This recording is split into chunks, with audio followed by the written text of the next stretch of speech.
This is CBN NewsWatch.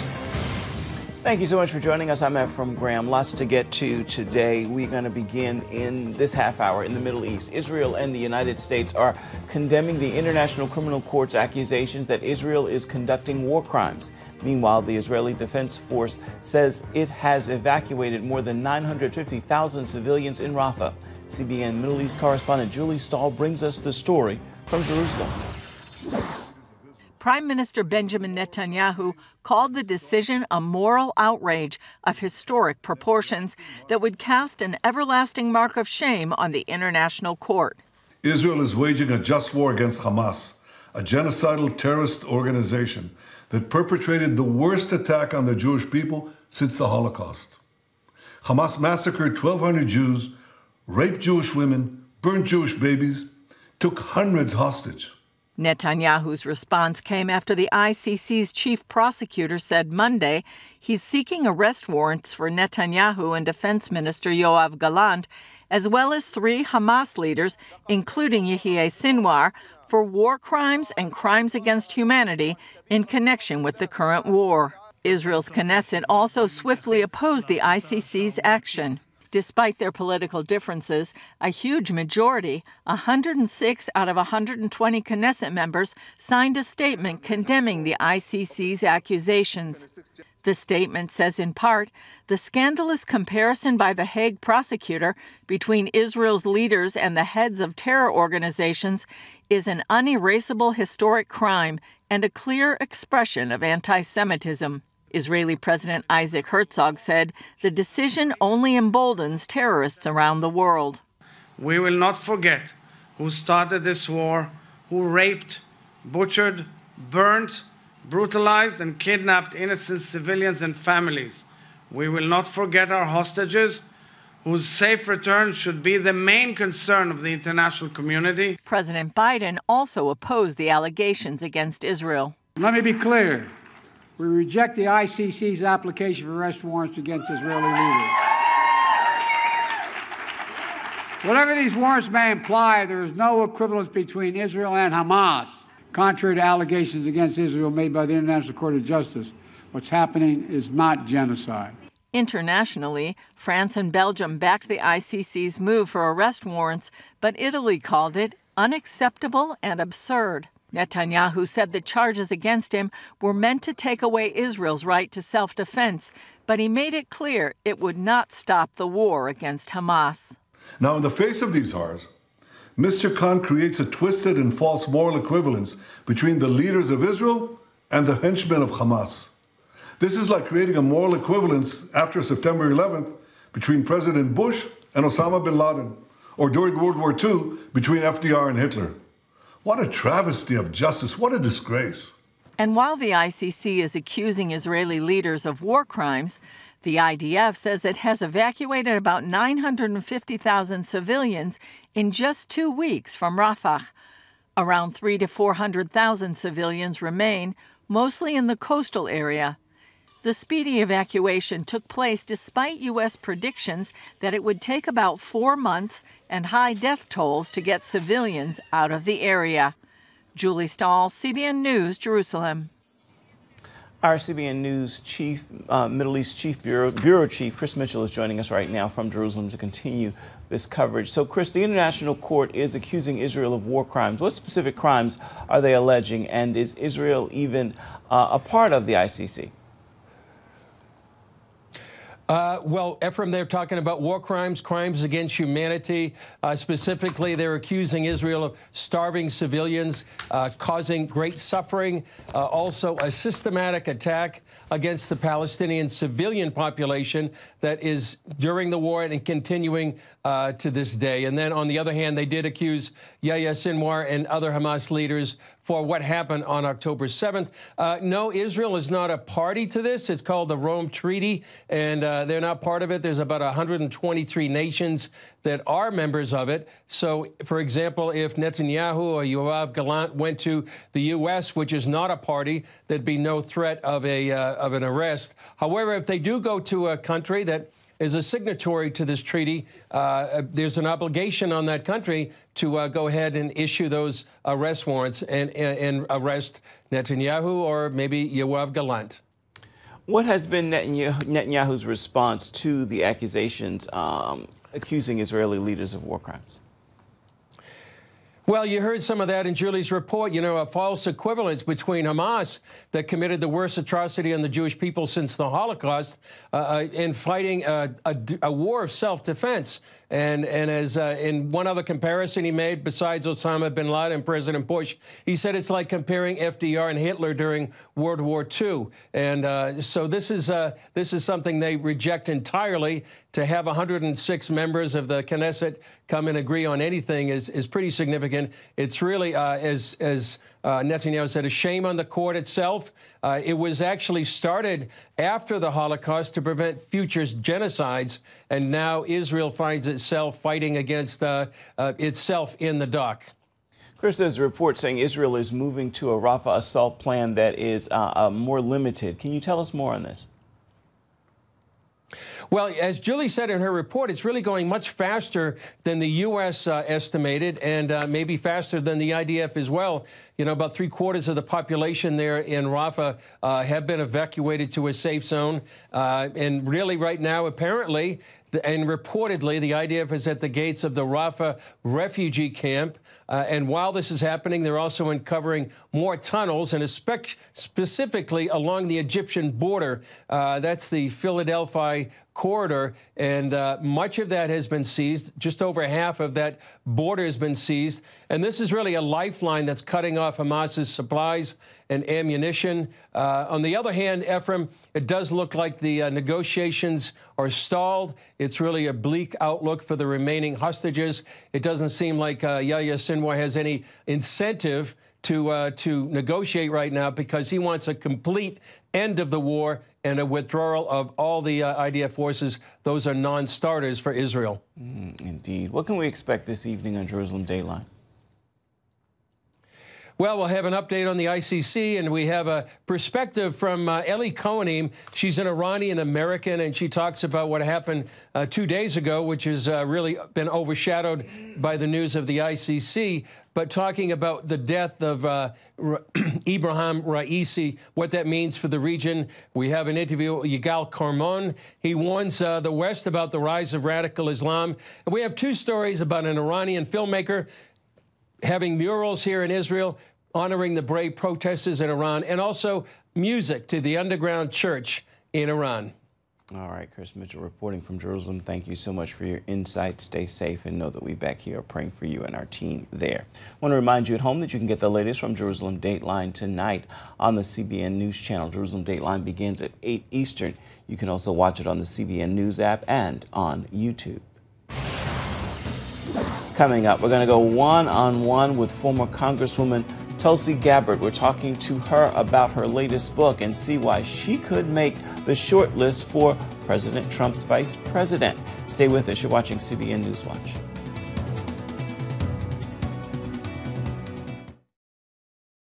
Download the CBN News app, 24/7 news from a Christian perspective at home or on the road. One place for all of your news. Breaking news alerts. Set daily prayer goals and pray for news stories. Read the most important news and watch CBN News Channel live. CBN News, because truth matters. Go to cbnnewsapp.com to get the app today. Welcome back to CBN NewsWatch. Senator Marco Rubio is calling on President Joe Biden to fill an open religious freedom job in his administration. This special advisor on international religious freedom within the National Security Council was a role created by the International Religious Freedom Act of 1998. The job is currently vacant. Senator Rubio wants to see that change, penning a letter to the president reading, quote, appointing a qualified and experienced special advisor on international religious freedom within the National Security Council is critical, not only to underscore our nation's dedication to this fundamental human right, but also to enhance our national security by helping to address one of the main causes of conflict and instability. He adds prioritizing this position will not only demonstrate our nation's unwavering commitment commitment to protecting religious freedom for all, regardless of faith. Former Congresswoman Tulsi Gabbard says the Democratic Party has left God behind. Once a Democrat herself, she is now being talked about as a potential vice presidential candidate for Donald Trump. Recently, she spoke with David Brody about why she no longer recognizes the party she served. Tulsi Gabbard feels like a woman liberated, free from a party she left nearly 2 years ago and no longer recognizes. During our conversation, she spoke her mind, something that doesn't often go over well in certain Washington circles. You're a free thinker. Yes. The establishment does not like free thinkers and a free-thinking society. You're exactly right. This has been my experience throughout my time involved in national politics, especially. Independent-minded people, common-sense-minded people, independent and free thinkers are not welcome in Washington. That theme played out in her new book, For Love of Country, Leave the Democrat Party Behind. She says the elites are a direct threat to our Constitution. That abuse of power that we're seeing coming from the Democrat elite right now, and increasingly so in increasingly brazen ways, is a direct threat to our fundamental freedoms, our democracy, and the rule of law. Enter Donald Trump. The left is saying he's a threat to democracy and is also saying that he's ready to jail his political opponents at the same time the Biden's DOJ is looking to jail Biden's top opponent. And of course, Donald Trump and what they're doing to him is the most public abuse of the Department of Justice, and you're exactly right. Gabbard feels it goes beyond the former president to ordinary Americans. Examples include a DOJ crackdown on pro-life protesters, parents at school board meetings, and challenging the government's COVID procedures. Why are they not willing to allow freedom of speech for different healthcare professionals who are challenging the government narrative on this thing? That spirit also led her to challenge her former party and the D.C. establishment on the approach to foreign wars. You have said you're not an isolationist or an interventionist, you're a realist. Their emotional knee-jerk reaction is like, well, we've just got to go drop some bombs, or we've got to go punish this bad guy, or we've got to go and topple this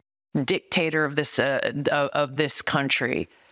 So short-sighted, and as we've seen over the last 20-plus years, so often over and over end up putting us in a position where it has undermined our own national security interests and come at the cost of countless lives and American taxpayer dollars. Is there a difference between funding Israel and funding Ukraine? Like, how do you see that exactly? I'm just curious about that. Yes, there's a very clear difference. Because radical Islamic extremism is what Israel is on the front lines of every day. There is a very real difference. Putin was wrong to invade Ukraine. There's no question about it. There's a lot of historical context that went into that, but the bottom line is we should have had a president who would have gone in very early and negotiated a peaceful end to that war as quickly as possible. Save lives, save American taxpayer dollars.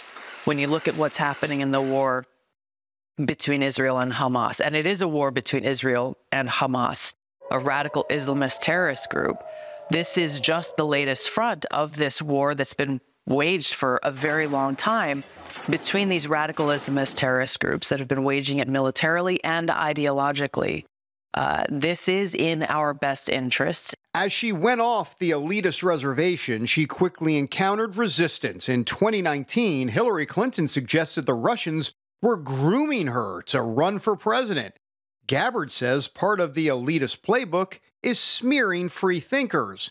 When the Hawaii Congresswoman did run that year and scored a solid debate night, she found her Google Ads account had been mysteriously suspended. It is not only the Democrat elite who are in power, the elected leaders, but it is their partners in big tech and companies like Google. It is their partners in the mainstream media. Their amassed powers and their collusion is all working towards one specific purpose. They want power. For Gabbard, through it all, she relied on her Hindu faith. My desire is to be pleasing to God, first and foremost. Hinduism and Christianity, obviously, they're different. Yes. This just in. Very different, actually. Well, I think I'll just point out Hinduism is probably one of the most misunderstood religions. Okay. It's, for me, really more about a spiritual practice. Speaking of God, the Democrats and God, you talk a lot about that in this book. You say they walked away from God. They walked away from objective truth. Yes. To make the case, she talks about the Democrats intentionally blurring the lines of two genders and supporting what they label gender-affirming care. They themselves are removing these guardrails in our society that the truth then becomes whatever they deem it to be, putting themselves in that position of trying to be God. Is it a form of child abuse here? It is. It is clearly a form of child abuse. Them targeting the most vulnerable people in our country who don't have the ability to, as an adult does, to make clear decisions for themselves. Her message proclaiming common sense and free thinking will be on display during this 2024 campaign season. Could it be as Trump's VP? Her name is out there. For me to be in a position now where I can reach out to and connect with folks who may not have ever considered voting for a Republican or voting for Donald Trump before, there's an opportunity here to remind people of our responsibility as citizens to put our country first. And when it comes to Tulsi Gabbard, she's seeking to make it loud and clear that it's not party first, it's America first. I wrapped in the spirit of aloha. Thank you. Perfect. Thank you. Aloha. David Brody, CBN News, Washington.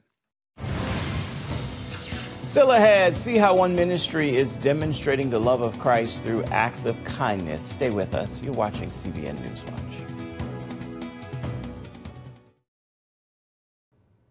Welcome back to CBN NewsWatch. During tough times, even a small act of kindness can make a big difference.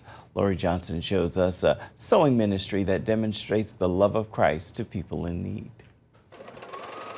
Each year, the ladies from Norfolk, Virginia's First Baptist Church turn out more than 5,000 useful items made with fabric, thread, and love.